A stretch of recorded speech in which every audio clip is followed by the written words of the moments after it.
Capture of Israelis in Gaza is particularly sensitive because of the prolonged Gilad Shalit saga, which ended when Israel freed more than 1,000 Palestinian prisoners for his release after 5 years.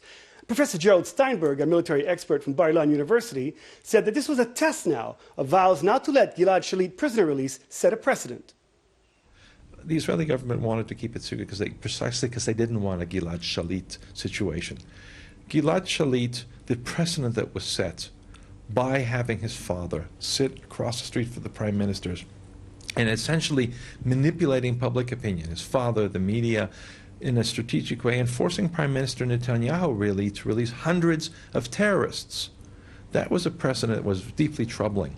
And Professor Asa Kasher, who is probably the most important moralist in terms of dealing with these kinds of, or ethical dilemmas, really came out very strongly yesterday, the day before, not to repeat the failure of the Gilad Shalit example, where Israel allowed itself to be blackmailed and taking tremendous security risks by releasing all these terrorists.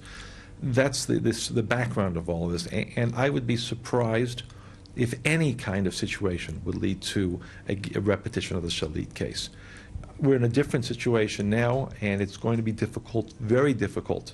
We're dealing with a human being, an Israeli, and Israel has an obligation to rescuing him. At the same time, cannot allow itself, we cannot allow ourselves to continue to be blackmailed through this kind of a process.